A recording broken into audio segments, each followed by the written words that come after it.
Bismillahirrahmanirrahim. Assalamualaikum warahmatullahi wabarakatuh.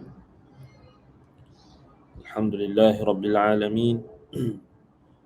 Wa bihi nasta'in ala umuri dunya waddin.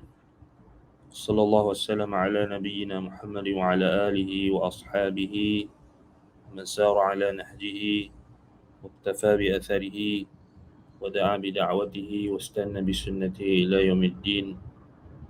سبحانك لا علم لنا إلا ما علمتنا إنك أنت العليم الحكيم رب اشرح لي صدري ويسر لي أمري واحلل عقدة من لساني يفقه قولي ولا حول ولا قوة إلا بالله العلي العظيم أما بعد. Alhamdulillah, bersyukur kepada Allah Subhanahu wa taala, kita dapat diberikan kesempatan dan juga nikmat Allah Subhanahu wa taala pada pagi ini untuk kita meneruskan pengajian kuliah Asma'ullahil Husna, membahaskan berkenaan dengan nama-nama Allah yang maha indah dan lagi mempunyai sifat yang tertinggi. Baik, jadi insya-Allah pagi ini kita akan sambung bahaskan berkenaan dengan nama Allah Al-Mubin. Kita dah bincangkan pada kelas sebelum ini. Pagi ini insya-Allah kita akan lihat makna Al-Mubin ini dari sudut lataifu al-iqtiran. Maknanya sebelum ini kita dah sebutkan 5 makna nama Allah Al-Mubin, dan kita masih berbaki untuk membahaskan berkenaan dengan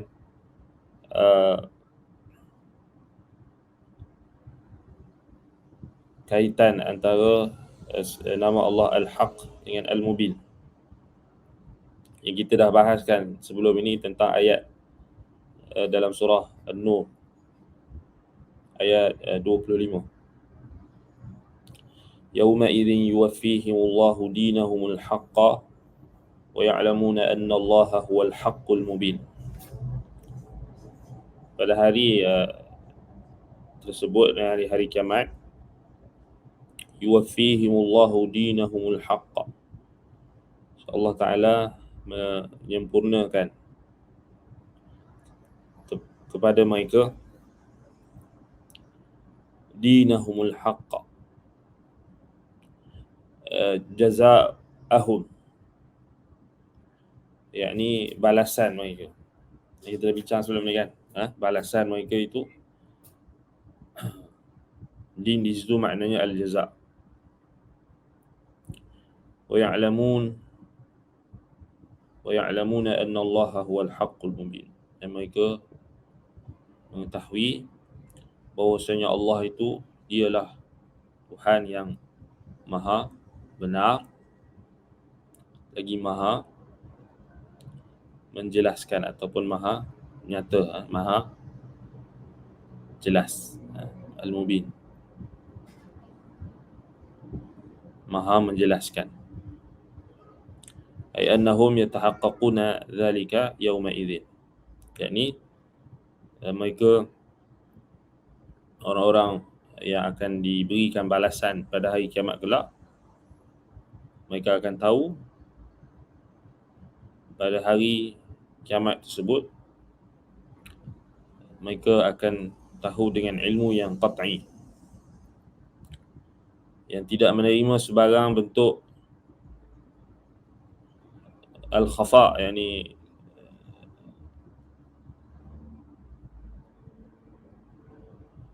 ketidakjelasan, tidak juga at-taraddud, keraguan. Mereka akan mengetahui dengan ilmu yang yakin anna Allaha huwal haqqul mubin. So Allah Subhanahu wa taala itu dialah yang maha benar dan dialah yang maha menjelaskan. Dan kita bincang sebelum ni 5 makna nama Allah Al-Mubin yang maha menjelaskan, yang maha nyata. Kita dah bincangkan 5 makna. Kita boleh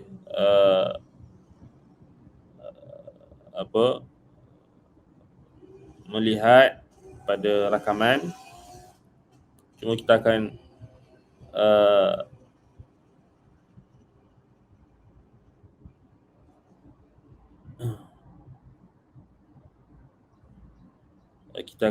tengok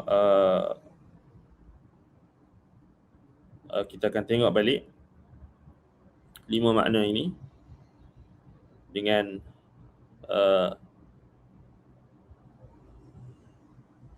secara umum, kerana kelas yang sebelum ni kita dah bincang terperinci dalil-dalil, dan kita bincangkan tentang dari sudut makna lughah. Kita tak ulang lah kan. Cuma kita tengok dari sudut makna secara umum, iaitu Allah Ta'ala itu Al-Mubin likullil alamin. Jadi yang pertama, Allah itu subhanahu wa ta'ala al-bayyin amruhu fi wujudihi wa wahdaniyatihi. So Allah Ta'ala itu sendiri nyata pada urusannya, nyata pada kewujudannya, keesaannya,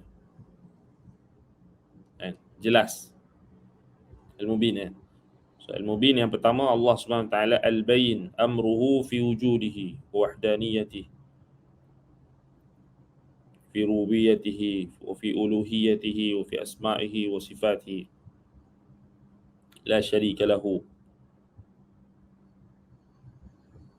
Allah Ta'ala itu dia Al-Mubin, pada yang maha nyata, yang maha jelas pada kewujudannya, pada keesaannya,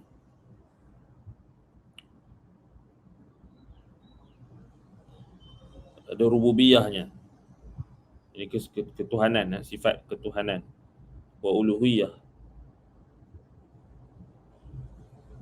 pada nama-namanya, asma'ihi wa sifatihi, dan sifat-sifatnya. Maknanya jelas dan nyata. Sifat-sifatnya, nama-namanya itu dijelaskan. Allah Ta'ala jelaskan.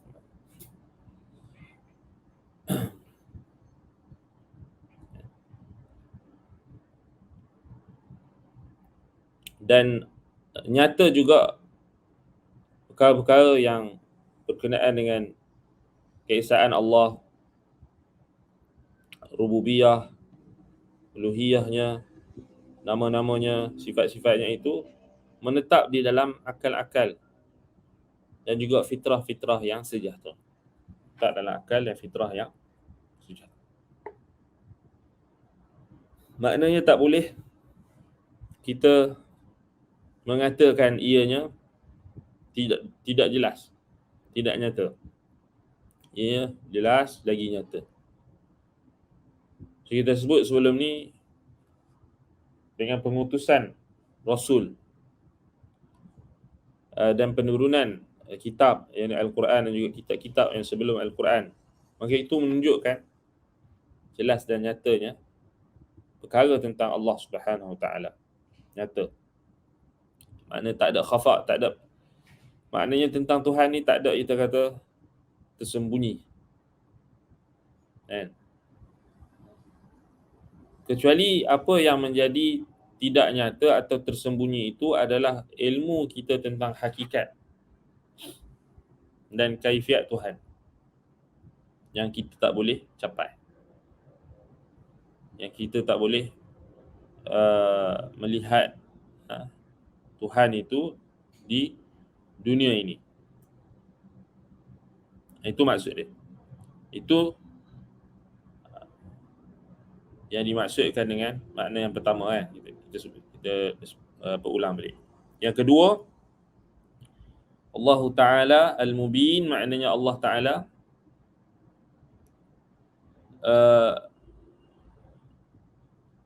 Allah Ta'ala itu nyata, jelas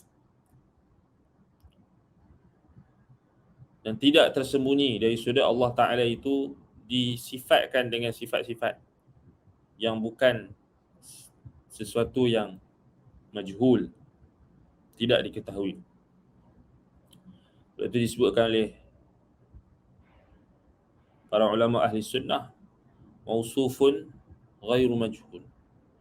Allah Ta'ala itu bersifat, bukan sesuatu yang tidak diketahui. Maknanya tak diketahui, maknanya tak boleh nak sifat langsung. Kita dah sebut sebelum ni kan.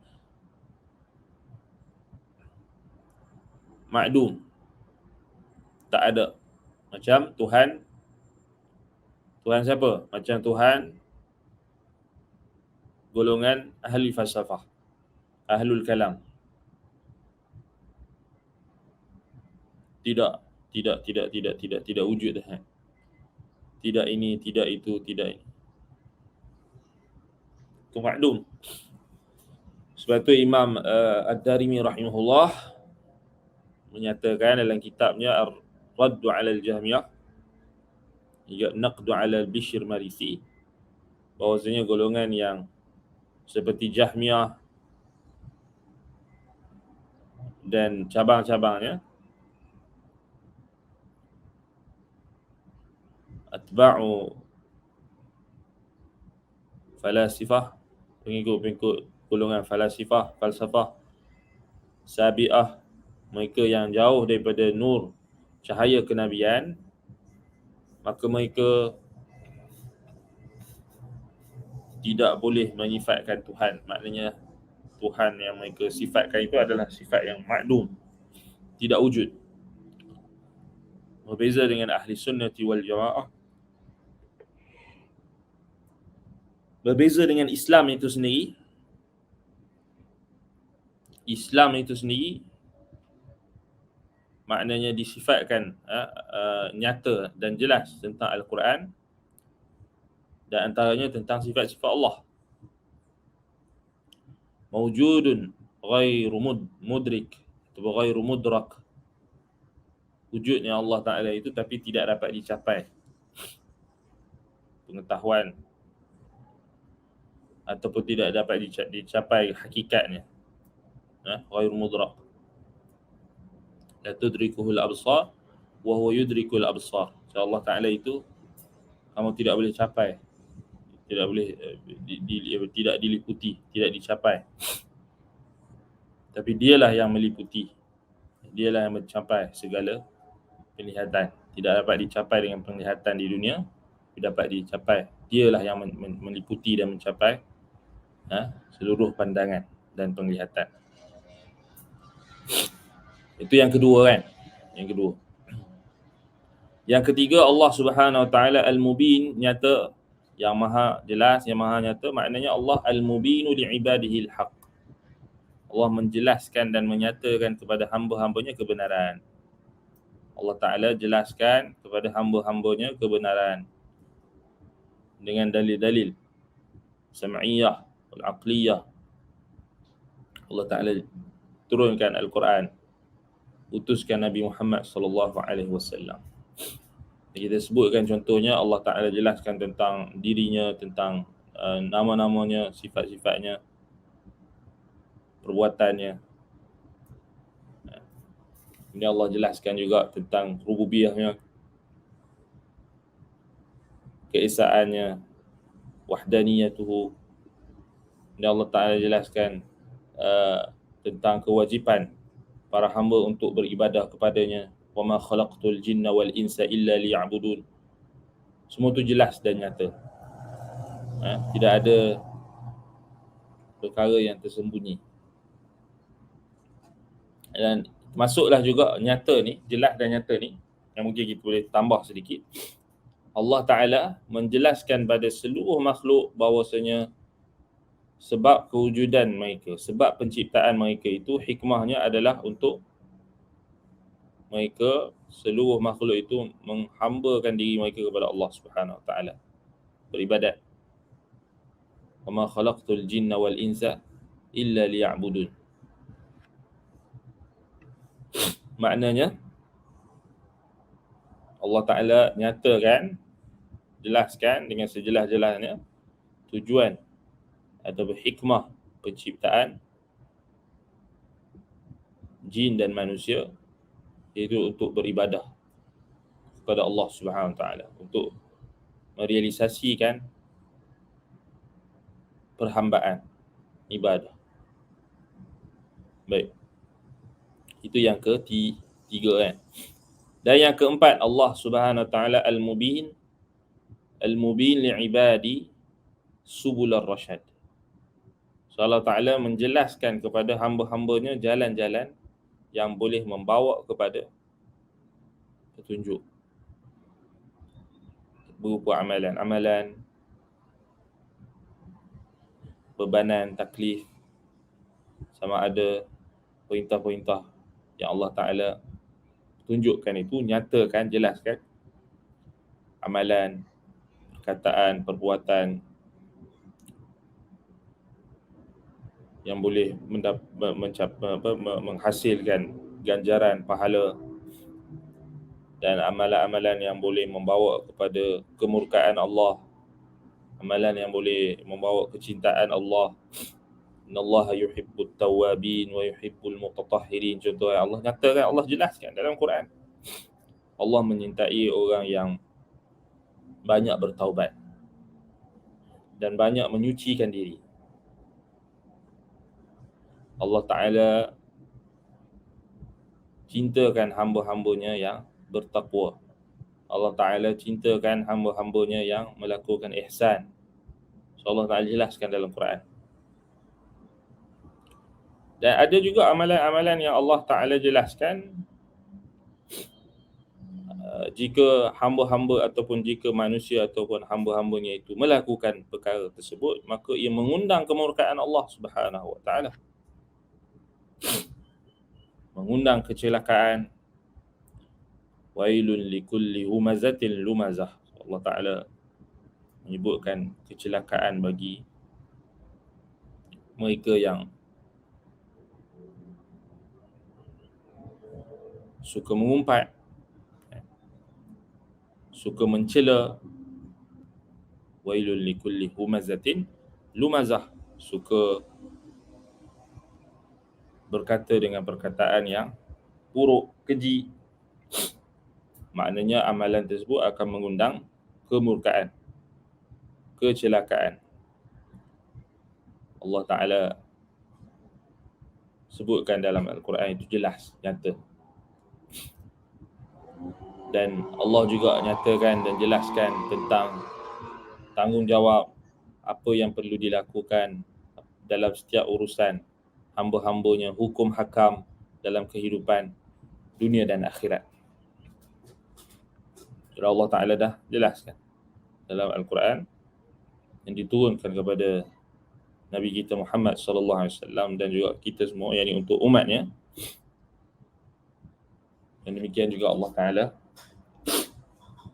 utuskan Rasulnya Nabi Muhammad sallallahu alaihi wasallam untuk menjelaskan kepada kita tentang apa yang sudah dinyatakan, apa yang sudah dijelaskan.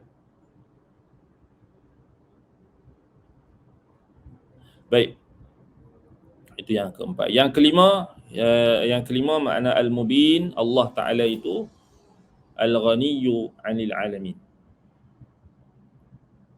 Itu yang kelima tu, dia makna yang dia luar, dia maknanya dia luar daripada konteks bahasa tadi.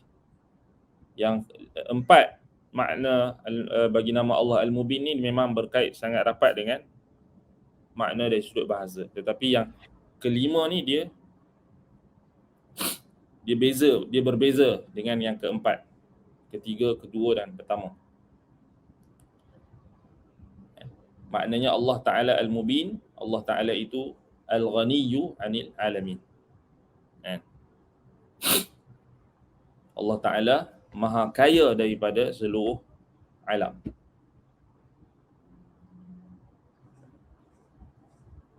Maknanya la yaftaqiru li ahadin min khalqihi ajma'in. Allah Ta'ala tak berhajatkan kepada mana-mana makhluknya keseluruhan.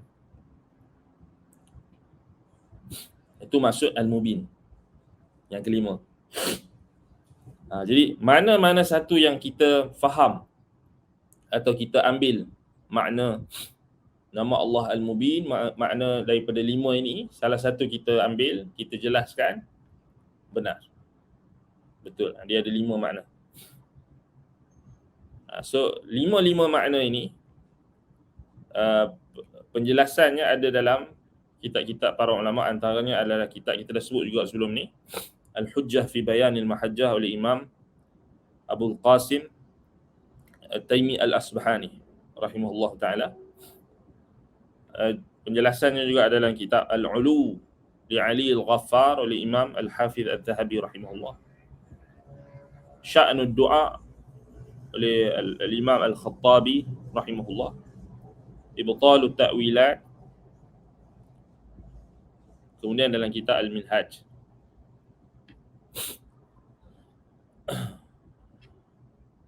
Baik.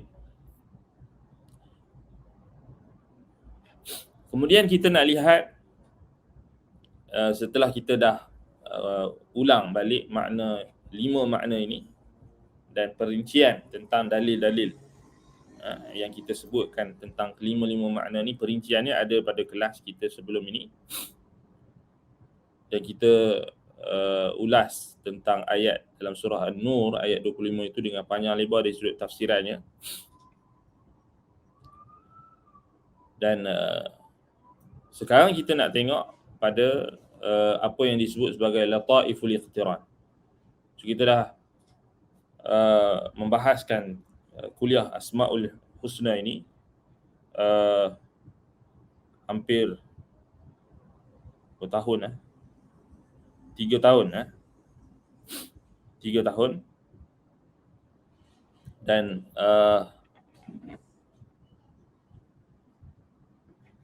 maknanya anda boleh katakan hampir keseluruhan ataupun kita katakan hampir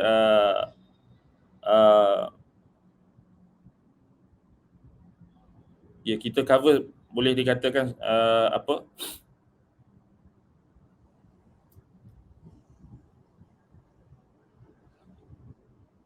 lebih daripada dah sampai pada maksud.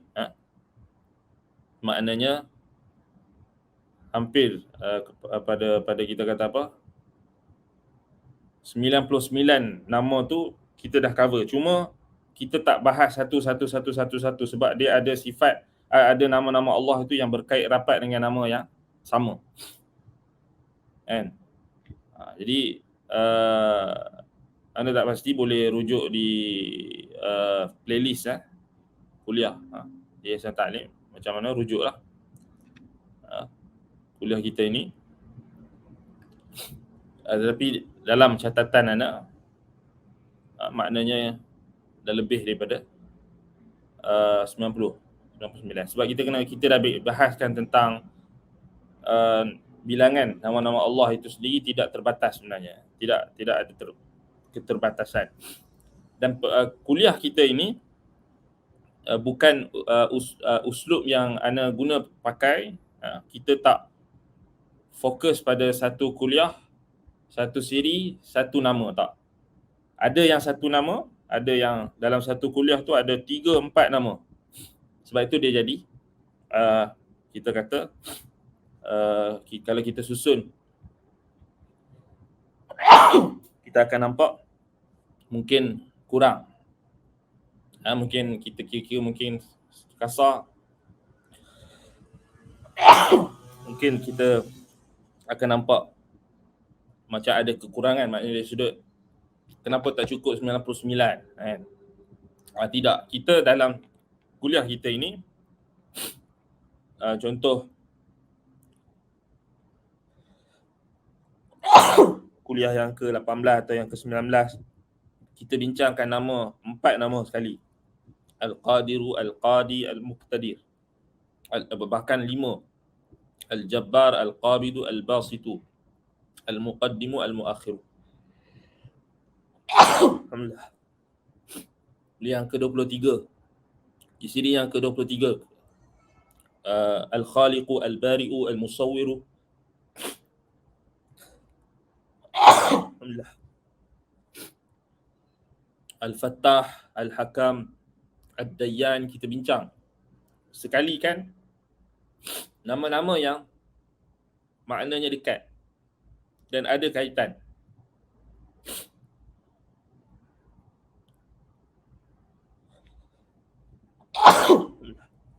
Al-Wahidul Ahad, Al-Witru. Kita bincangkan dalam kuliah yang dalam catatan dalam kuliah yang ke-39 atau 40. As-Salam, Al-Mu'minu, Al-Muhaiminu, Al-Aziz, Al-Jabbar, Al-Ilmu, Al-Awwal, Al-Akhiru, Al-Zahiru, Wal-Batinu. Ni ada lebih kurang 8 siri. Bincangkan tentang Al-Awwal, Al-Akhiru, Al-Zahiru, Al-Batinu saja. Hasil itu menyebabkan kalau kita buat kiraan, kita rujuk balik playlist, kita nampak berselerak lah. Kan? Kita tak melazimi satu siri satu nama. Alhamdulillah. Kan? Kita kata satu siri satu nama. Satu siri satu nama. Kita pecah-pecahkan dan kita sekalikan. Dan ada satu nama yang ambil 2 atau 3 siri. Baik, kenapa anda sebutkan ini? Kerana kita insya-Allah ini adalah kalau tak salah ini ada kuliah yang dalam bulan ini mungkin ada satu lagi siri, satu lagi last. So ini mungkin second last lah. Ini second last. Jadi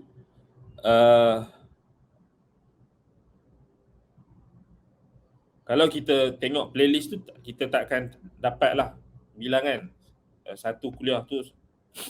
Kalau kita buat kiraan, kita mungkin tak dapat bilangan 99 ataupun 100 ataupun dapat, tapi dia bukan bermaksud siri kita ni satu siri satu nama, tak. Kan? Satu nama ada 3 siri, kadang-kadang ada 4 siri, ada 3 nama 8 siri, kan? Atau 4 nama 8 siri. Al-Awwal, Al-Akhiru, Al-Zahiru, Al-Batinu, pasal dia berkait. Macam contoh Al-Awwalu, Al-Akhiru, Al-Zahiru, Al-Batinu, dia saling berkait. Dia tak boleh kita hari ni kita bincang Al-Awwal saja.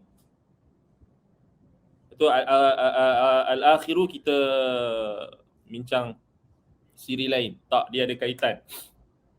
Kan, dia ada kaitan. Sebab itu ana sekali kan. Jadi itu manhaj ataupun metod yang kita gunakan. Yang kita gunakan dalam kuliah kita. Adapun rujukan-rujukan yang ana guna maknanya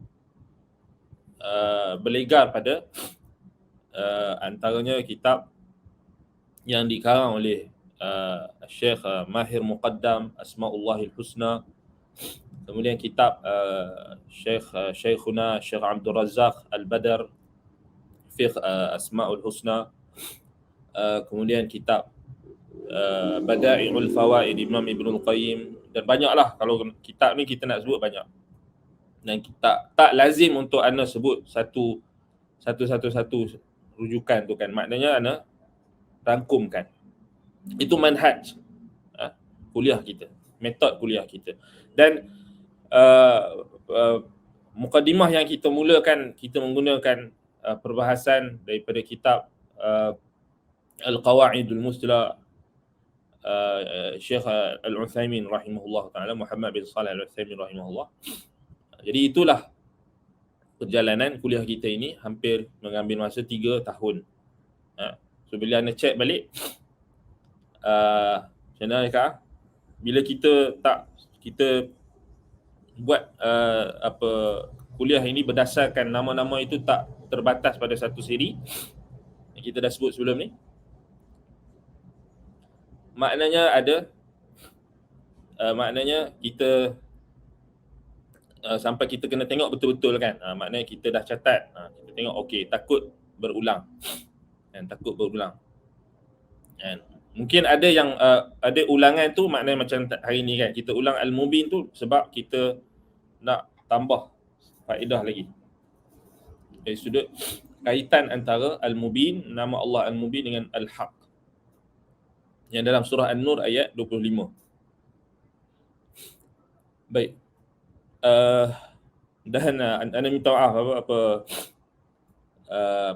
pagi ni kelas kita sepatutnya dalam jadual tu minggu lepas kan. Tapi ada urusan minggu lepas tu. Kemudian ya kita faham admin kita tengah sibuk dengan bangunan baru dan sebagainya. Jadi mungkin lepas pandang dan sebagainya. Semoga Allah memudahkan urusan kita semua. Kan? Jadi mungkinlah disebabkan kesibukan dan disebabkan urusan-urusan yang banyak ni, jadi kita terlepas pandang dan sahabat-sahabat kita pun terlepas pandang. Dan Ana sendiri pun terlepas pandang. Sebab itu kuliah diganjakkan, maknanya yang sepatut minggu lepas itu diawalkan pada hari ini. Itu agak kelang kabut tadi. Maknanya pukul 8. Selalu kelas kita 9.45.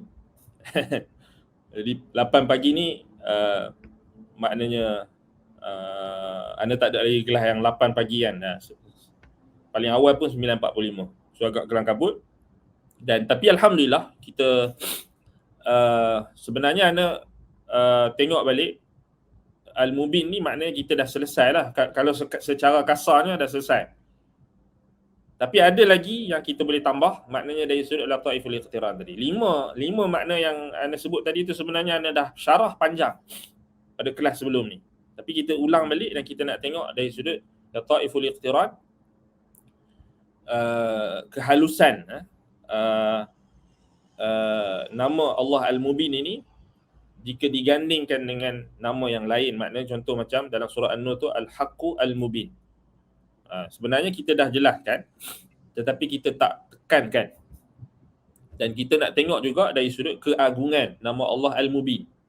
Dipanggil Jalalul Mubin. Keagungan nama Allah Al-Mubin. Dan kita nak tengok juga thamarat. So ini dalam pendekatan atau metod sebahagian ulama, mereka akan bahas nama-nama Allah ni dengan lebih detail. Contoh macam mana kaitan dia ataupun keterikatan dan kaitan antara satu nama dengan nama yang lain. Sebenarnya metod ni sebenarnya kita dah sebut dalam kelas-kelas kita sebelum ni. Sangat ditekankan oleh ulama-ulama ahli sunnah. Contohnya macam Imam Ibnul Qayyim rahimahullah dalam kitabnya Bada'i'ul Fawaid. Tentang pentingnya kita tahu apa Lataiful Iqtiran. Maknanya kita tak boleh faham nama-nama Allah ni dengan satu nama saja. Tak boleh. Tak boleh. Kalau kita sebut satu nama, kita fokus satu je. Al-Mubin saja. Tanpa kita mengaitkan dengan nama yang lain. Mustahil. Takkan faham. Kalau faham pun, faham pemahaman yang terbatas. Dia takkan dapat, kita kata, pemahaman yang jitu. Kan? Itu sebenarnya anda dah lihat dalam banyak tulisan-tulisan tentang penjelasan tentang nama-nama Allah ni, tak ada lagi yang anda lihat melainkan ulama-ulama yang terdahulu yang membahaskan tentang macam contoh Lataiful Iqtiran sangat kurang. Maknanya perbahasan nama-nama Allah Asmaul Husna ni ada di kalangan mereka yang membahaskan dengan meletakkan iringan sesuatu nama Allah itu dengan nama yang lain tu. Maknanya masih lagi mungkin memang kuranglah dalam bahasa Inggeris, dalam bahasa Melayu kita ni memang sangat kurang. Sangat kurang. Kan? Kalau ada pun buku yang anda tengok ada banyak dah orang yang tulis tentang Asmaul Husna ni, tapi dia agak terlampau umum. Terlampau umum maknanya kita tak tahu macam mana nak amal. Ini masalah kita bila kita bahas sesuatu perkara yang sepatutnya kita kena lebih mendalam, apatah lagi tentang nama-nama Allah.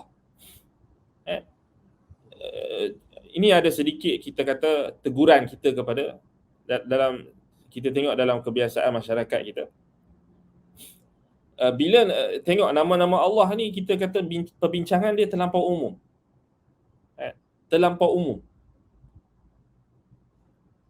Apa kesan ataupun apa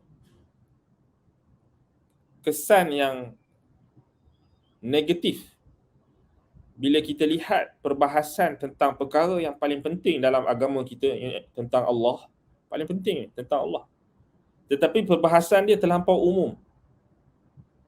Kan? Apa maksud perbahasan terlampau umum? Kita tengok buku banyak tu terlampau umum, maknanya bila sebut nama Allah ni dia hanya terjemah yang maha sekian-sekian. Okey, ini maksud dia, ini Allah, ini. Lepas tu habis.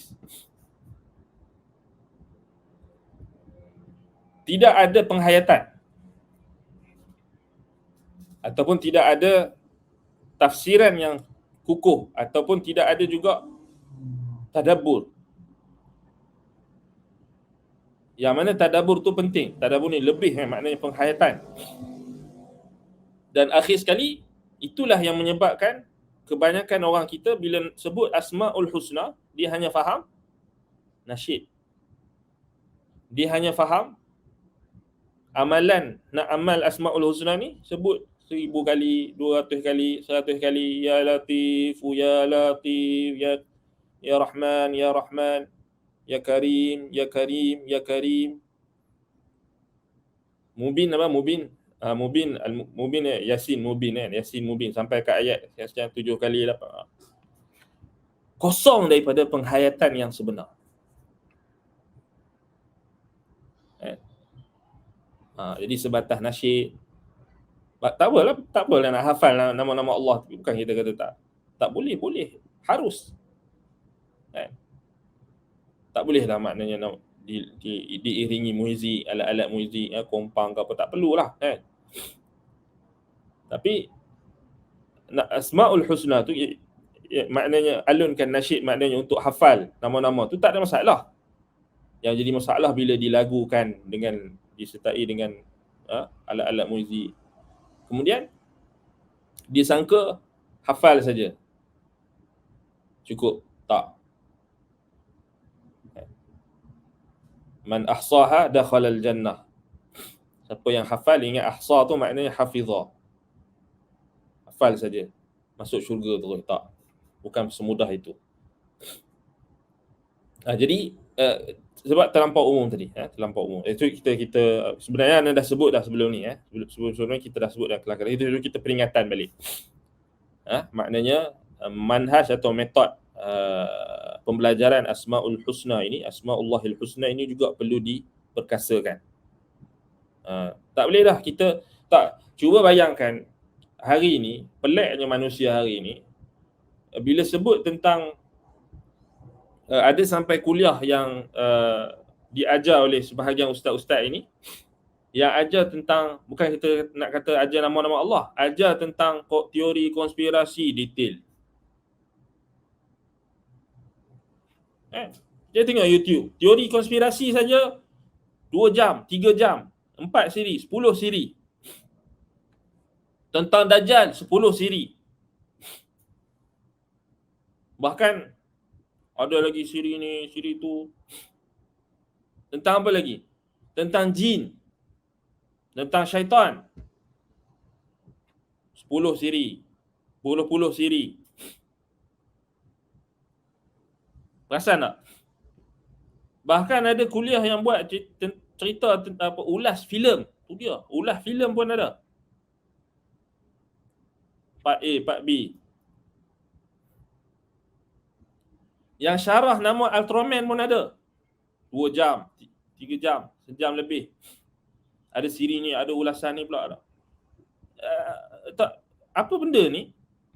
Agama apa ni? Tapi bila sampai nama-nama Allah, sekejap je. Asma'ullahil husna, sekejap saja. Kita cuba fikir. Cerita tentang Dajjal bertahun-tahun, tak bosan. Sampai, Dajjal ni, itu Dajjal, ini Dajjal. Sampai duk tuduh orang Dajjal lah. Punya apa? Nak bagi tahu detail. Cerita pasal sejarah ini, sejarah apa Melayu ni, apa benda, kapal lah, kerih lah, apa benda. Lama. Bertahun-tahun tak apa. Tak bosan. Siri bercakap dengan jin. Kan? Dulu kan, apa? Tamar Jalis ke apa kan? Siri bercakap dengan jin. Buku punya tebal. Bersiri-siri. Cerita pasal mistik. Hantu lah apa benda semua. Tak apa, tak bosan. Tapi bila cerita tentang Allah, cerita tentang Asma'ullahil Husna, nama-nama Allah, cerita tentang sifat-sifat Allah, macam tak ada. Bahkan tak ada. Kalau ada pun umum saja. Dan membosankan, maknanya membosankan orang tak mau dengar.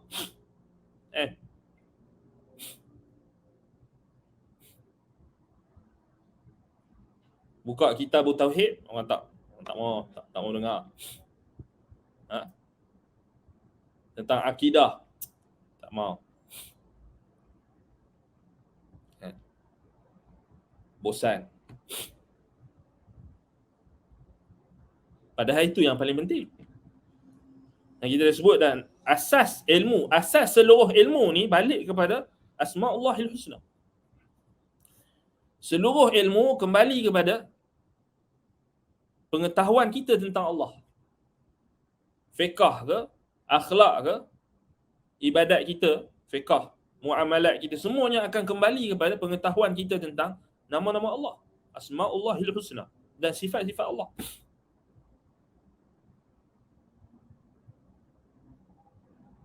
Tetapi itulah realiti. Kan?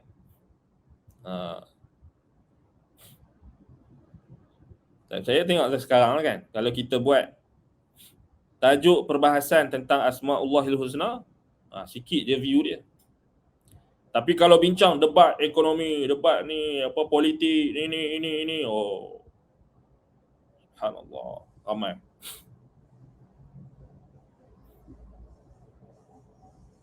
Hak yang duk kata menuntut ilmu pun sama je. Kuliah akidah, kuliah tauhid,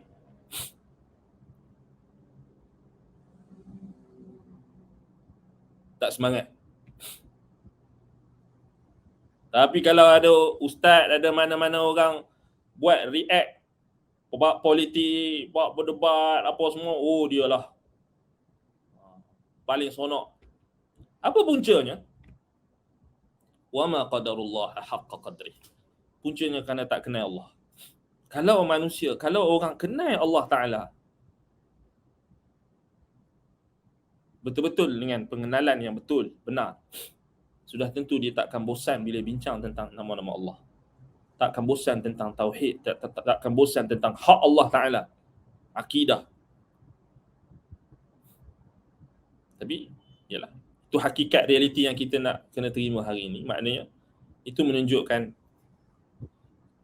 ilmu itu diangkat sedikit demi sedikit. Antaranya ilmu tentang nama-nama Allah, ilmu tentang akidah, ilmu tentang tauhid. Maknanya, manusia tak menghargai, tak tahu nilai dia.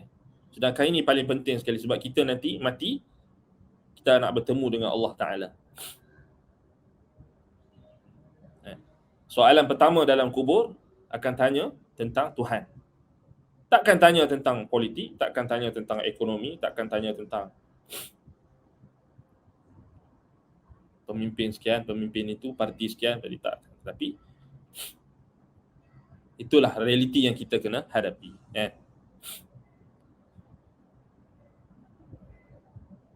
Waqala Nabi Nuh alaihi salam kata qultu apa dia ya rabbi inni da'awtu qaumi qaumi lailan wa nahara falam yazidhum du'ai illa firara. So Nabi Nuh alaihi salam berdakwah, mengajak kepada Allah Subhanahu wa taala 950 tahun. Siang malam pagi petang mengajar.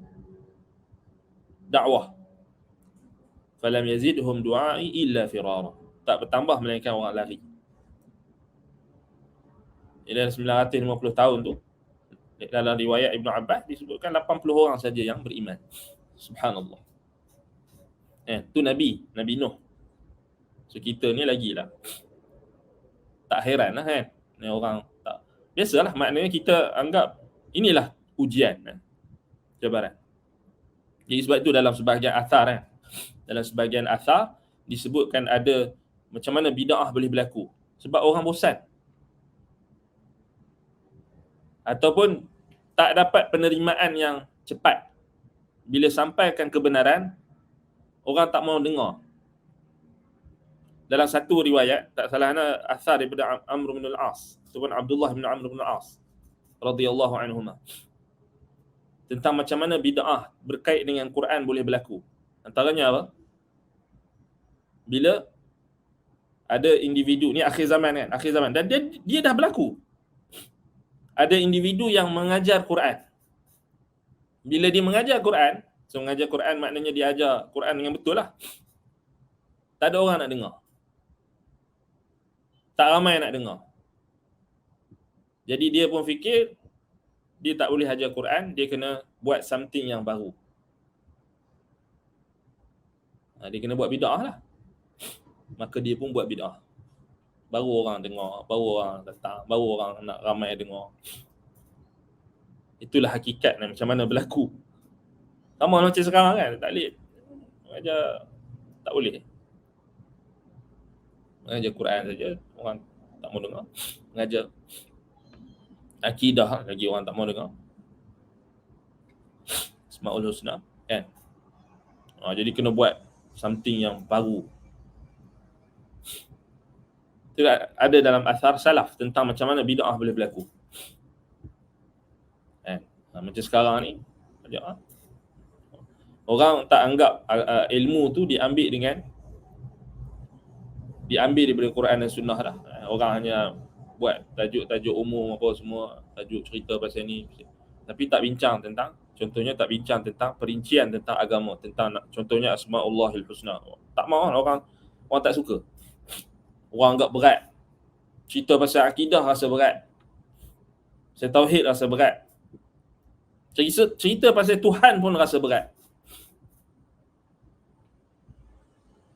Bukan yang kita yang dengar kuliah ni tak ada masalah. Kita memang nak dengar kan. Tapi masalahnya adalah apabila perkara yang kebiasaan dalam masyarakat itu kita tak tegur. Maknanya contoh macam Hana sebut tadi, cerita tentang hantu, cerita tentang benda yang tak wujud, hantu tadi kan, jin, syaitan, banyak, panjang. Terperinci boleh cerita. Ada tu dalam kuliah tu, satu kuliah tu anda pernah dengar kan. Dia boleh cerita tentang jin ni, dia boleh cerita nama-nama jin tu dengan detail. Pelik betul. Kan? Dan itulah yang orang suka. Jin, syaitan ni, nama dia ini, nama itu, nama ini, jenis dia gini. Tapi tak ada dalil pun. Itu yang kita pelik tu. Tapi boleh confident, yakin. Nama Atroman boleh syarah. Teori konspirasi boleh cerita detail. Tetapi nama-nama Allah mana kamu pergi? Kamu tak jelas dengan detail pun. Di mana kedudukan kamu dengan Asmaullahil Husna? Soalan. Kalau kita nak tahu kedudukan kita dengan Allah Ta'ala, cek balik sejauh mana pengetahuan kita tentang nama-nama dia. Itu cara dia. Semakin dekat kita dengan nama-nama Allah, Asmaullahil Husna, semakin dekat kita dengan Allah. Semakin kita faham nama-nama Allah, Asma'ullahil Husna, nama-nama Allah yang sangat banyak ini, yang disebutkan dalam Quran dan juga sunnah Nabi SAW, semakin banyak kita tahu, semakin dalam kita tahu, semakin kita takutkan Allah.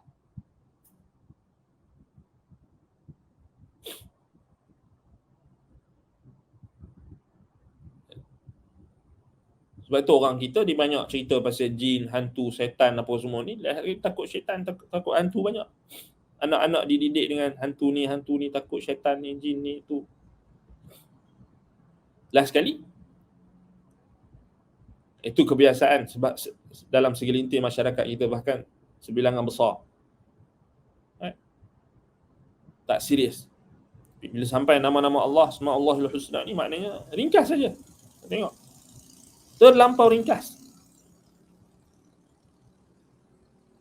Tidak ada penghayatan, tidak ada tafsiran yang mencukupkan dan mengenyangkan. Tidak diberikan perhatian. Bukanlah kita kata tak ada kan, maknanya tak ada langsung, maknanya anda tak kata semua orang terjebak dalam perkara yang kita sebut tadi. Ada yang menjelaskan. Yang ni siapa? Kuliah-kuliah dalam kalangan mereka yang mengajar Al-Quran dan Sunnah. Adalah penjelasan detail, terperinci. Tetapi bagi mereka yang berpaling daripada Al-Quran dan Sunnah, nak cerita lebih-lebih tentang Asma'ul Husna pun berat. Yang berpaling kan, dia tak ada rasa halawah, tak ada rasa kemanisan. Tapi kita pelik jugalah bila orang yang mengaku ikut Quran dan Sunnah pun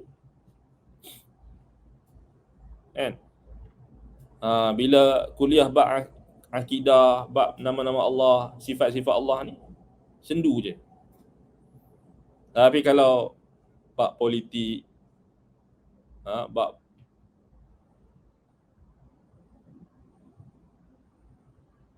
perkara yang kita sebutkan karut-karut pun tadi kan, kalau perkara yang maslahat keduniaan tu adalah wajahnya, tapi masalah yang karut-karut marut tadi tu, khurafat apa semua tu tadi, nama jinnya ini, nama jin itu, nama Atroman pun syarah apa, teori konspirasinya apa, semua tu adalah apa? Khurafat. Tapi itulah yang orang suka. Itulah yang orang suka. Dan itu tanda-tanda akhir zaman.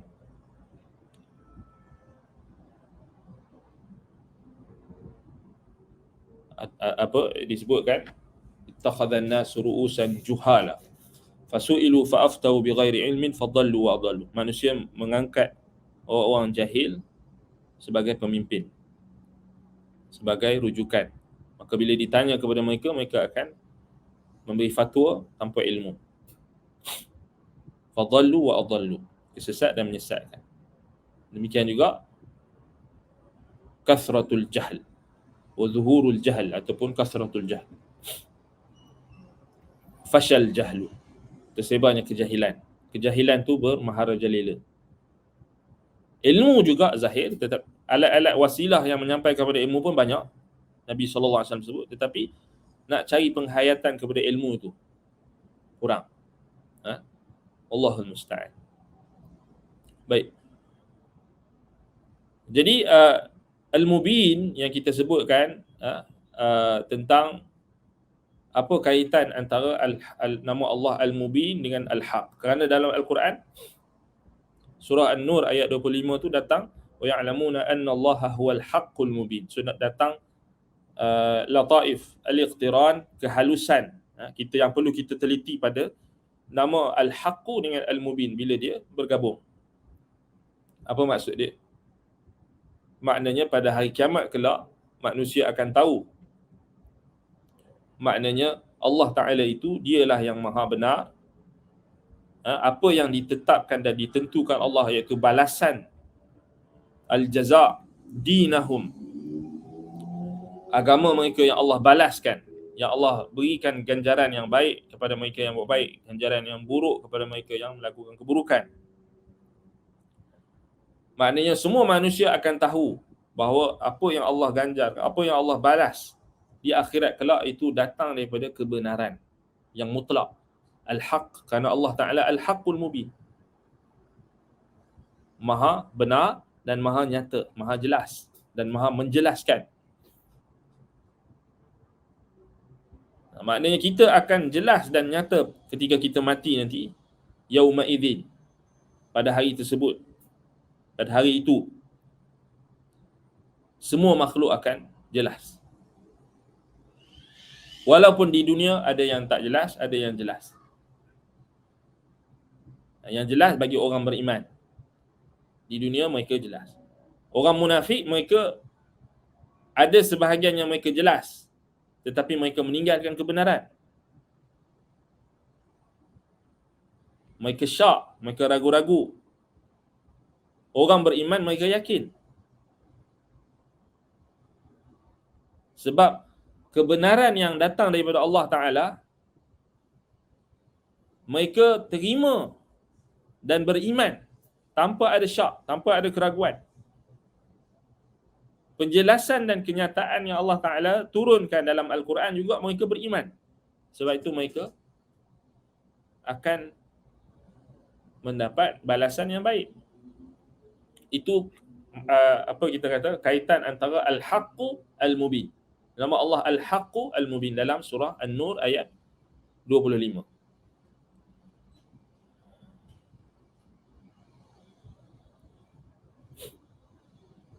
Dan Allah Ta'ala telah jelaskan, telah nyatakan kepada hamba-hambanya, kepada wali-walinya orang-orang beriman, mereka yang dilindungi oleh Allah, yang dicintai oleh Allah di dunia ini, akan kebenaran, kejelasan tentang agamanya. Maka itulah yang menyebabkan orang-orang beriman ni yakin dan bertambah keyakinan mereka ketika mereka melihat kebenaran itu jelas. Dan di akhirat kelak bertambah lagi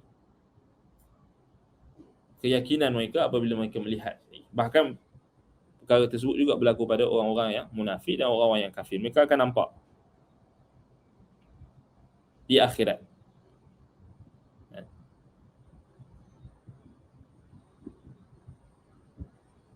لترون الجحيم لترون الجحيم ثم لترونها عين اليقين ثم عين اليقين, kan? Maknanya mereka akan lihat balasan Allah Ta'ala itu dengan pandangan yang penuh keyakinan, ainal yaqin, haqqul yaqin, dengan benar, kebenaran, benar-benar keyakinan yang mencapai tahap tertinggi. Itu berlaku di akhirat kelak. Tapi orang beriman, Allah Ta'ala bagi kebenaran dan kejelasan itu di dunia lagi dan menyebabkan mereka bertambah keyakinan, seakan-akan mereka melihat. Mereka baca Quran, Allah cerita tentang syurga, mereka nampak syurga. Allah cerita tentang sifat-sifat dan nama-namanya, mereka nampak nama-nama dan sifat. Walaupun mereka tak nampak dengan pandangan mata mereka, tapi mereka nampak dengan pandangan mata hati mereka. Tapi orang-orang yang kafir, orang-orang yang munafik, mereka tidak jelas. Mereka tak nampak. Atau mereka nampak, kemudian mereka berpaling. Itu kaitan antara nama Al-Haqqu Al-Mubin. So itu jelas, sangat jelas dalam surah An-Nur ayat 25, dan kita dah huraikan tentang tafsirannya juga dalam kelas sebelum ini. Baik, kemudian kita tengok pada keagungan nama Allah Al-Mubin. Panggil Jalal Al-Mubin, keagungan nama Allah Al-Mubin. Allah Al-Mubin ni, kalau kita nak bincang tentang keagungan dia, kita kena faham Allah Ta'ala rujuk balik pada makna yang kelima, ghaniyun an khalqihi. Allah Ta'ala itu Al-Mubin, maknanya Allah Ta'ala maha kaya daripada seluruh makhluknya. So macam mana kita nak tahu keagungan Allah? Ini ilmu. Sebab tu nak katakan, kalau kita bincangkan tentang Asma'ullahil Husna ini secara umum, kita tak nampak apa kaitan dia dan apa yang boleh menyebabkan kita ni nak rasa ta'zim, nak rasa mengagungkan Allah. Ijlal wa ta'zim.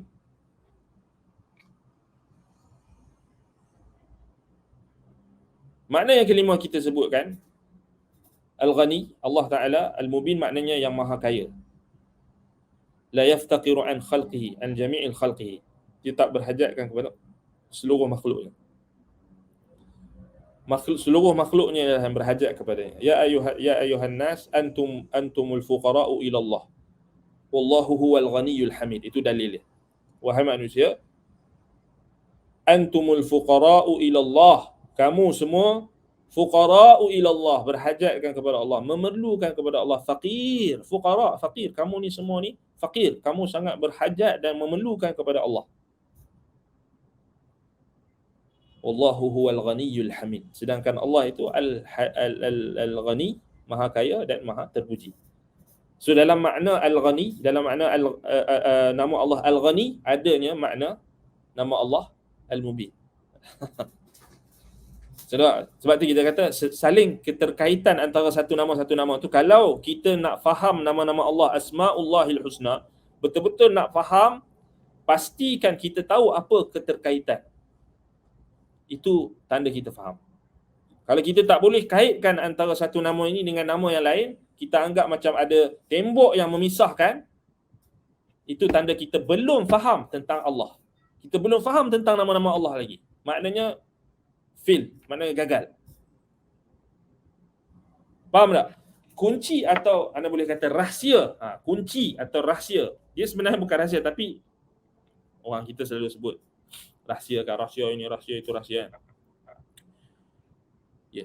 Maknanya kunci atau kita sebut sir, rahsia untuk kita faham betul-betul nama-nama Allah ni adalah sejauh mana kita boleh hubung kaitkan antara seluruh nama-nama yang ada dalam Quran dan Sunnah.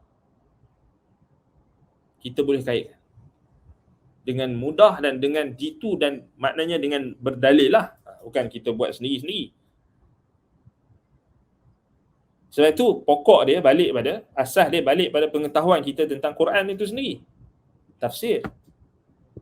Balik kepada as-sunnah, balik kepada hadis. Itu kunci untuk kita faham nama-nama Allah, Asma'ullahil Husna, adalah bila kita dapat hubungkan antara satu nama dengan satu nama lain. Sebab itu dalam Quran banyak Allah Ta'ala hubungkan antara satu nama dengan nama yang lain. Allah Ta'ala tak sebut satu nama saja. Bila Allah Ta'ala sebut tentang perintah-perintahnya, kemudian Allah tutup dengan dua nama. Al-Azizul Hakim wa huwal Aliyyul Azim. Kan? Dan banyak lagi. Itu kita dah sebut sebelum ni. Maknanya kita kena faham apa maksud bila nama itu diiringi dengan nama yang lain. Apa maksud? So itulah kunci tadabbur Asma'ullahil Husna. Dan insyaAllah bila kita selesai ni, mungkin Ana akan tulis satu buku yang khusus tentang Asma'ullahil Husna ini. Yang kita dah bahaskan, kita akan insyaAllah, semoga Allah Ta'ala permudahkan, kita akan susun. So daripada perbahasan kita ni, kita akan susun balik, jadikan buku. Macam yang kita bahaskan. Macam yang kita bahaskan, metod yang kita gunakan. Anda tak pastilah metod orang lain syarah Asma'ul Husna ni mungkin berbeza-beza. Tapi apa yang anda ambil ni daripada kitab yang pelbagai, dan kita akan susun dengan lebih mudah lah. Tapi kalau mereka yang nak ikuti, maknanya yang mungkin baru ikuti, dia boleh tengok balik rakaman lah, playlist Asma'ul Husna ni, kuliah kita ini. So dia akan nampak lah apa metod yang anda pakai, maknanya macam mana anda syarah.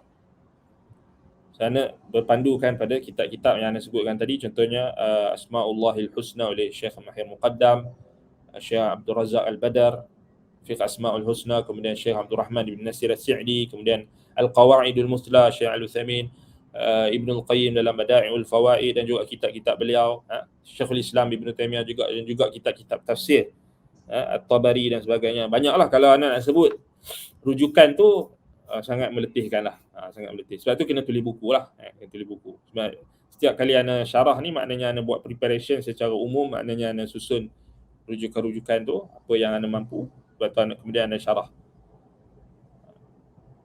Boleh apa dia dengan yang kita dah ikuti ni lah kan. Baik. Kemudian kita nak tengok apa yang kita ni, keagungan nama Allah Al-Mubin ini juga, macam mana Allah Taala tunjukkan kepada kita, contohnya Allah Taala, kita nak tengok macam mana apa yang kesan daripada bila Allah Taala sebut namanya Al-Mubin ni, apa yang kita nak tengok macam mana keagungan yang ada, ta'zim, keagungan, azamah wa ta'zim, dan pengagungan kita kepada nama Allah Al-Mubin ni. Ini juga satu cabang ilmu yang penting. Macam mana kita nak agungkan Allah lah maknanya. Macam mana kita nak muliakan Allah, macam mana kita nak hormat Allah, macam mana kita nak agungkan Allah, macam mana kita nak letakkan Allah Ta'ala ini yang paling utama dalam hidup kita. Berdasarkan apa yang Allah nak sendiri, bukan berdasar kehendak kita. So, cuba kita bezakan antara orang yang nak muliakan Allah tapi ikut kehendak dia. Dan ini contohnya banyak dalam masyarakat Melayu kita, antaranya yang disentuh oleh Profesor Dr. Harun Daud dalam bukunya tentang mantra Melayu. Kajiannya tentang mantra-mantra Melayu dalam tahun 1993 sampai 2002 kalau tak salah. Dia himpunkan mantra-mantra Melayu, jampi-jampi orang Melayu, dan dia buat kesimpulan, analisis daripada tahun 1993 sampai tahun 2000. Dia mengatakan, kesimpulan yang dibuat, orang Melayu banyak menggunakan agama, menggunakan Allah, menggunakan Tuhan untuk kepentingan diri mereka. Subhanallah. Bukan saya cakap ni, Profesor Dr. Harun Daud, seorang pengkaji yang mengkaji tentang mantra Melayu, jampi serapah orang Melayu. So dia ekstrak daripada hampir daripada ribuan mantra-mantra Melayu tu, dia analisis dan dia pilih berapa ratus dan dia buat kesimpulan. Tapi cantik, kajian dia tu bagus. Kesimpulan dia tu menzahirkan kepada kita menzahirkan kepada kita faktor utama kenapa kita orang Melayu ni banyak ajaran sesat. Tu point, that's the point. Kenapa kita ni walaupun banyak mahat tahfiz, banyak apa lagi, sekolah agama banyak kan, SMKA-nya, mahat tahfiz bercambah-cambah, macam cendawan tumbuh selepas hujan, banyak. Hari ni orang buka mahat tahfiz, esok ada lagi orang buka mahat tahfiz. Ini sekolah agama kerajaan, sekolah agama swasta, banyak. Tetapi ajaran sesat pun banyak juga. Kita kena fikir kan, apa punca? Kan? Kenapa? Sepatutnya dah banyak mahat tahfiz, sikitlah ajaran sesat. Tapi ni ajaran sesat bercambah-cambah. Bahkan lebih membimbangkan, makin berani. Sepatutnya banyak hafal Quran, banyak mahat tahfiz, sikitlah ajaran sesatnya. Bila orang dah hafal Quran, orang faham Quran, tapi maktub menunjukkan tak faham Quran maknanya. Kita banyak mahat tahfiz, kita banyak sekolah agama, tapi penghayatan itu masih lagi di tahap yang sangat, kita kata, membimbangkan. Metod pembelajaran pun perlu kita perkasakan. Sebab itu manhaj para sahabat Nabi, kalau kita buka dalam As-Sahihul Musnad mimma laysa fi sahihain, Imam Syekh Muqbil bin Hadi Al-Wadi'i rahimahullah membawakan riwayat daripada Imam Ahmad, An-Nasa'i dan sebagainya, dan juga riwayat itu disahihkan oleh Imam Syekh Muqbil bin Hadi Al-Wadi'i rahimahullah dalam kitabnya As-Sahihul Musnad mimma laysa fi sahihain. Kemudian beliau masukkan dalam Kitabul Ilm, dalam Al-Jami'us Sahih mimma laysa fi sahihain, riwayat tentang sahabat Nabi, mereka belajar iman dulu. Kemudian bila iman itu menapak dalam hati mereka, barulah mereka belajar Quran. Itu manhaj para sahabat. Mereka belajar akidah dulu. Mereka belajar iman, mereka belajar tauhid dulu. Maksudnya mereka fokuskan pada iman dengan tauhid. Kemudian baru mereka dapat hayati Quran. Itu manhaj para sahabat dalam pembelajaran.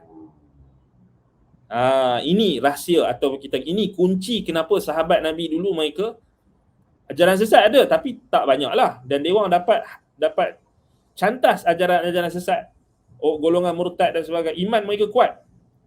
Tapi kita sekarang ni dah 1445 Hijrah, ajaran sesat banyak, makin bercambah. Satu ujian lah, ujian Allah ni, sunnatullah kan, sunnatullah, ujian Allah kepada kita semua, ketetapan yang Allah Ta'ala nak uji kita semua. Tapi kita kena muhasabah lah. Kenapa? Kan? Ma'had Tahfiz banyak, peruntukan untuk sekolah agama pun banyak, program-program keagamaan pun bukanlah kata sikit, banyak. Puncanya kerana apa? Kita lari daripada manhaj para sahabat. Metod sahabat tu kita tak tekankan. Tu nak kata tadi, pengajian tentang akidah diremehkan. Orang tak suka. Tapi bab konspirasi, bab benda-benda karut-marut ni, khurafat apa semua tu, itulah yang orang suka. Ditambah lagi dengan pendakwah-pendakwah yang ajar kepada tauhid, kepada sunnah ni disepikan. Maknanya ditahrik tauliah, tak bagi tauliah, tak bagi diperbaharui tauliah, tak, kadang-kadang tak bagi jawapan. Tetapi orang yang tak belajar agama, baru bertaubat, artis yang baru bertaubat apa semua, minta tauliah sekali je dapat dah. Tu nampak tak? Kita kata kebobrokan dalam sistem dalam masyarakat kita tu. Itu sendiri yang mendorong juga ajaran-ajaran sesat ni. Mereka yang bawa sampaikan kebenaran disekat, ataupun disepikan, ataupun diremehkan, ataupun dituduh pula sesat. Allahul musta'an. Baik. Jadi itu keagungan yang kita nak faham daripada nama Allah Al-Mubin ini. Kalau kita tengok, yang kita boleh lihat dalam Al-Quran dan Sunnah, iaitulah kepelbagaian dalil-dalil yang Allah Ta'ala kemukakan dalam Quran. Barahin, burhan, bukti-bukti yang menjawab keraguan-keraguan musuh-musuh dan membenarkan orang-orang yang benar dan mendustakan orang-orang yang dusta, dan mengajak kepada syurga, Darun Na'im, Jannatul Na'im, Jannatul Adn, mengajak kepada akhirat, mengajak kepada syurga dengan menyebut sifat-sifatnya, kecantikannya, keindahannya, dan dalil-dalil yang menjelaskan tentang mara bahayanya neraka Jahannam, dahsyatnya azab Allah, besarnya kemurkaan Allah, azab, hukuman yang Allah Ta'ala janjikan kepada orang-orang yang menentang kebenaran sebagai bentuk tazkirah, peringatan kepada seluruh alam. Inilah sebenarnya keagungan yang ada pada nama Allah Al-Mubin. Maknanya kita nak tahu keagungan Allah Ta'ala yang ada pada nama Allah Al-Mubin itu, bukan Al-Mubin sajalah, sebab semua nama-nama Allah itu terkandung dalam satu nama ataupun nama-nama yang banyak, kerana semua nama-nama, salah satu nama yang kita bincangkan, semuanya bincang tentang Allah. Betul tak? Walillahil asma'ul husna fad'uhu biha. Maknanya semuanya balik kepada Allah Ta'ala. Semuanya kita bincang 99 ke 100 ke 100 lebih ke nama-nama Allah ni yang tak disepakati bilangan dia. Dan ada ulama yang berijtihad kata 99, itu pun sebahagian ulama masih lagi membuat kajian dan masih lagi menjelaskan.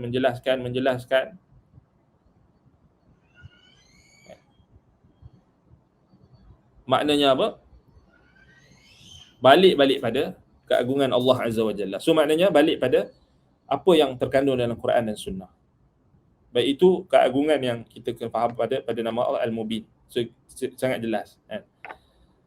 Dan kita dah sebut sebelum ni, buah hasil daripada keimanan kita kepada Al-Mubin ni, maknanya kita kena balik kepada apa yang Allah Ta'ala perintahkan kita untuk hayati, untuk kita renungkan dan untuk kita pelajari Al-Quran dan juga As-Sunnah. Kerana itulah sumber Al-Haq dan sumber Al-Bayyinah, bukti, Al-Mubin, Maknanya Allah Ta'ala Al-Mubin yang nyata, yang maha menjelaskan apa sahaja yang berkait dengan hamba-hambanya dan berkait dengan zatnya, sifatnya, ataupun berkait dengan nama-namanya, sifat-sifatnya, urusannya, semuanya terkandung dalam Al-Quran.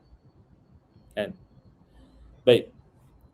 Wallahu Ta'ala a'lam bis-shawab. Kita dah habis waktu. Maknanya kelas yang terakhir nanti ini yang Ana tak pasti, ini mungkin ni yang second terakhir, sebelum terakhir. Kalau ini yang terakhir maknanya habislah kan. Tapi kalau ada satu lagi mungkin kita akan tutup dengan kesimpulan daripada semua yang kita bahaskan secara ringkas. Sebenarnya kita akan buat ringkasan daripada setiap nama-nama itu. Kita akan urai, kita akan lihat apa keterkaitan semuanya dan kesimpulan. Macam kita buat hari ni lah, kesimpulan ni sebenarnya balik pada setiap kesimpulan yang kita bincangkan kan. Tapi cuma nama-nama itu berbeza kan. So kita nak tengok dari sudut-sudut perbezaan nama-nama itu, tapi cuma kita nak satukan. Tapi ini kita dah dapat kesimpulan yang kita boleh apa dia kutip sedikit daripada perbahasan kita berkenaan dengan nama Allah Al-Mubin. Baik. Kalau ada soalan kat sini. Waalaikumsalam warahmatullahi wabarakatuh. Bagaimana mengajarkan kefahaman Asmaul Husna kepada anak-anak kecil? Soalan ni bagus. Maknanya macam mana kita nak mengajar pemahaman tentang nama-nama Allah, Asmaullahil Husna kepada anak-anak kecil. Baik. Soalan bagaimana kita nak ajar kepada kefahaman kepada anak-anak ni, kefahaman Asmaul Husna kepada anak-anak ni memang soalan yang kita kata mencabar dan dia bersifat nisbi. Maknanya dia berbeza antara, kita tak boleh umumkan kepada seluruh jenis kanak-kanak dan seluruh jenis anak-anak juga, sebab tahap mereka berbeza-beza kan. So soalan ni anda kata mencabarlah, maknanya kita antara seorang anak walaupun usia mereka itu sama ataupun usia mereka apa dia dekat, tahap pemahaman berbeza-beza. So kita kena tengok dari sudut yang pertama penting, yang penting sekali adalah dari sudut ilmu dan pengetahuan ibu bapa. So soalan ni bagus, soalan ni bagus, menunjukkan kita semua memang nak kan anak-anak kita ni nak faham, nak ajar mereka tauhid daripada kecil. Tapi persoalan ni kita boleh jawab dengan kita, pertama kita kena tengok tahap pendidikan ibu bapa. Maksud anda tahap pendidikan ibu bapa ni sejauh mana tahap pemahaman ibu bapa itu dalam dia nak, ibu bapa itu sendiri yang pertama kena faham Asmaul Husna. Itu dia punya basic, asas dia. Apa-apa sahajalah didikan, tarbiyah daripada kecil, daripada rumah, bermula dengan ibu bapa. Maknanya soalan ni kita kena jawab dengan kita jawab dulu bagaimana tahap pemahaman ibu bapa bagi anak-anak tersebut tentang nama-nama Allah, Asmaullahil Husna. Jadi sudah tentu berbeza-beza. Sudah tentu berbeza-beza. Dan kita juga tidak boleh berlaku kita mengumumkan. Maknanya semua orang sama tahap dia. Semua orang sama tahap dia. So ibu bapa itu sendiri pun berbeza-beza tahap dia. Yang kita tahu kerana beza latar belakang. Bukan semua juga ibu bapa itu belajar agama. Bukan semua juga mereka itu ada asas tentang ilmu agama. Kebanyakannya sibuk dengan kerjaya kan, dan mereka hanya menghantar anak-anak mereka ke sekolah petang, kafar dan sebagainya, mengharapkan kebaikan daripada sekolah-sekolah yang ada. Ya, kita tak nafikan sudah ada silibus-silibus yang membahaskan tentang nama-nama Allah ni secara umum untuk kanak-kanak. Ya, kita tak nafikan ada kebaikan. Cuma sebagai seorang ibu bapa, kita kena sedar tanggungjawab dan peranan kita ini bukan semata-mata kita menghantar anak kita ke sekolah agama tanpa kita meneliti atau tanpa kita mengawasi atau kita melihat development anak-anak kita itu, perkembangan anak-anak kita itu, kita biarkan bergantung semata-mata kepada ustaz di sekolah, ustazah di sekolah, itu juga sebenarnya bukanlah sesuatu yang baik. Sebab anak-anak ini sepatutnya dia lebih dekat dengan kita. Dan walaupun kita bekerja dan sebagainya, ada kesibukan lain, tetapi pastikan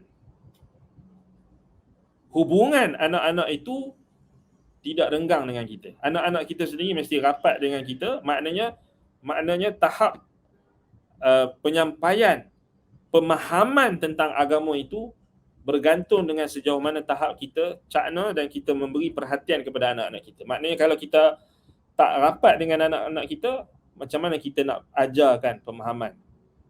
Paling kurang maknanya contoh ibu bapa yang bekerja. Kalau ibu bapa yang bekerja, paling contoh hujung minggu kan, hujung minggu, weekend, mereka menggunakan masa ataupun ketika balik anak-anak balik sekolah letih dan sebagainya kan, tapi pilih waktu yang sesuai ataupun hadkan atau bataskan, khususkan waktu yang sesuai ataupun waktu yang bila-bila sahaja ketika bersama anak, bawa anak pergi jalan semua. Pastikan penghayatan nama-nama Allah ini bukan terbatas pada pembelajaran apa yang statik saja. Maknanya tak semestinya kita kena buka kelas dekat anak-anak tu syarah Asmaul Husna, bukan macam tu. Tapi lebih pada penghayatan ni maknanya apa? Kita sendiri yang kena, ibu bapa tu sendiri kena faham.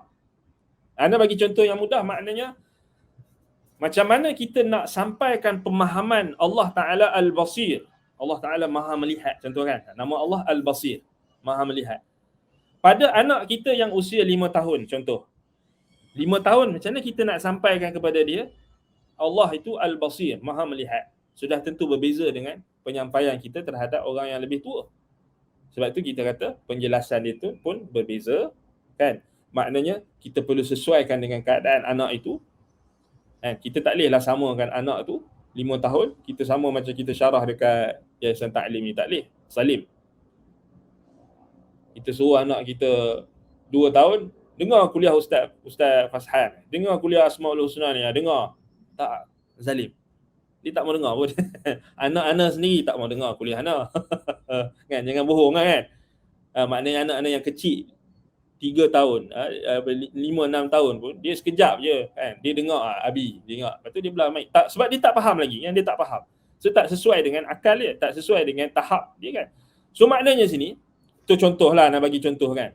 Maknanya pendekatan kita nak mengajarkan kefahaman Asmaul Husna ini berbeza-beza dari sudut tahap akal manusia, daripada tahap usia dan sebagainya. So anak-anak ni, dia lebih penghayatannya itu ketika kita berinteraksi dengan dia. So cerita tentang Allah Ta'ala Maha Melihat tu, relatekan dengan apa yang berlaku. Terus, dia tak boleh, dia bukan teori. So anak-anak ni kita nak bagi faham terus practically. Teori dia tak mungkin, teori tu mungkin dalam usia 7-8 tahun tu atau 6 tu kita boleh explain secara teori, by teori tak ada masalah. Kalau dia mampu faham secara teori, secara asas, tak ada masalah, kita boleh. Tapi yang untuk menekankan pemahaman ni, dia adalah praktikal. So practically ni maknanya dari sudut kita sendiri, ibu bapa kena tunjukkan maknanya macam mana kita berinteraksi dengan mereka. Contohnya Allah Ar-Rahman Ar-Rahim. Contoh Ar-Rahim, Allah Ta'ala itu Maha Mengasihani. So kita tunjukkan macam mana kita ni kasihkan anak kita itu, kita sayangkan anak kita itu. Dan kat situ Nabi ajar sahabat. Itu metod Nabi. Nabi cerita dekat sahabat kan, macam kita bincang dulu sebelum dalam kuliah awal, Ar-Rahim. Macam mana Nabi tunjuk dekat sahabat, Nabi tanya dekat sahabat. Nabi cerita ada seorang ibu dengan anak dia yang apa, dia menyusukan anak dia. Kemudian Nabi SAW kata, kamu boleh bayangkan tak, ibu tu sanggup tak dia campak anak dia ke dalam api, ataupun campak anak dia ke bawah, ataupun buang anak dia. So sahabat-sahabat pun jawab tak mungkin. Kemudian Nabi gunakan qiyasul aula. So Nabi gunakan metod qiyasul aula. So semua benda-benda tu technically tu kita, ibu bapa tu kena banyak, maknanya tambahkan lagi ilmu pengetahuan. Parenting ni yang paling penting, parenting tentang akidah. So ibu bapa tu kena. So kita kena tahu. So Nabi explain dekat sahabat macam tu, practically. So Nabi bagi tahu boleh tak kamu bayangkan seorang ibu dia buang anak dia? Maknanya dia tak sayang anak dia. So sahabat semua terkejut lah. Tak boleh lah kan. Maknanya mana ada ibu yang tak sayang anak. Kemudian Nabi SAW kata Allah Ta'ala lebih sayangkan hamba-hambanya, lebih lagi sayangnya itu, lebih lagi rahmatnya itu daripada seorang ibu terhadap anaknya. So simple je kan? Benda simple je pun. Tak perlu nak syarah panjang pun. Maknanya sama juga kita cerita dekat anak kita sesuai dengan usia dia. Yang dah besar sikit kita boleh jelaskan dengan agak terperinci dan sebagainya. Tapi yang penting ibu bapa tu sendiri. Kalau kita harap anak tu nak terima tapi kita tak cukup ilmu, kita sendiri tak confident dan tak yakin.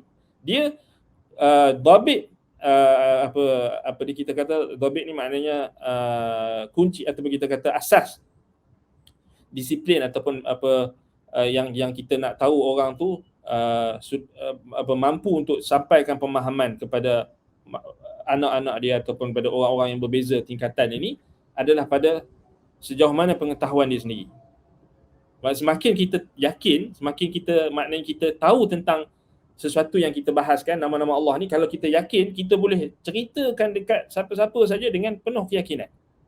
Sama juga bila kita nak explain pada mungkin kawan kita ke yang non-Muslim ke nak dakwah kan, kita kena ada ilmu dulu. Kita kena sampai tahap kita yakin. Kita sendiri yakin untuk jelaskan pada anak kita. Tapi kalau kita tak yakin nak jelaskan nak explain kepada anak kita, maknanya kita kena muhasabah. Maknanya kita kena tambah lagi ilmu kita kena berusaha.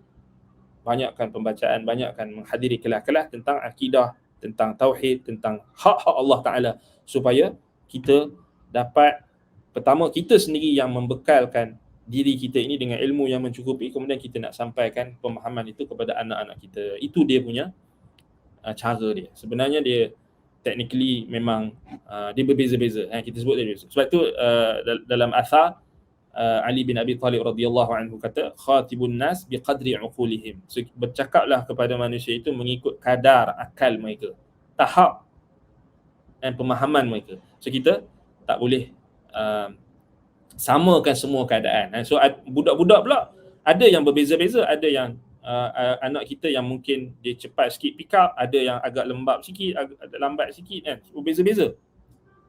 Sebab itu sistem pendidikan yang ada sekarang ni sebenarnya banyak kelompongan dari sudut kita kata tak meraihkan kita kata tahap tu kan. Mana budak-budak ni berbeza-beza tapi kita cuba nak paksa semua dalam tahap yang sama. Sebab itu zalim jugalah kepada anak-anak. Sebab itu balik pada asas tadi. So ibu bapa itu sendiri. Wallahu ta'ala a'lam bis-shawab. Baik, anda saya cukup setakat itu. Semoga Allah memberkati pertemuan kita. Admin forward dekat Ana message, kita ada satu lagi last kelas Asmaul Husna minggu depan insya-Allah. So minggu depan kita akan buat kesimpulan daripada semua perbahasan kita dalam 3 tahun kelas kita ini. Alhamdulillah. Semoga Allah memberkati penyampaian ataupun ilmu yang kita sampaikan, menjadikan ilmu ini sebagai amalan kita yang kita boleh jadikan bekal di dunia ini dan juga bekal untuk akhirat kita. Semoga Allah jadikan ilmu yang kita sampaikan ini sebagai hujjah yang akan membela kita di hadapan Allah Ta'ala kelak, bukan hujjah yang akan mendakwa kita di hadapan Allah Ta'ala kelak. Amin. Barakallahu fikum. InsyaAllah kita jumpa satu lagi kelas yang terakhir. Barakallahu fikum. Naktafi bihadzal qadar. Aqulu qawli hadza wa astaghfirullah li wa lakum. Subhanakallahumma wa bihamdika asyhadu an la ilaha illa anta astaghfiruka wa atubu ilaik. Wa sallallahu ala Muhammad wa ala alihi wa sahbihi wa baraka wa sallam. Walhamdulillahi rabbil alamin. Wassalamu alaikum warahmatullahi wabarakatuh.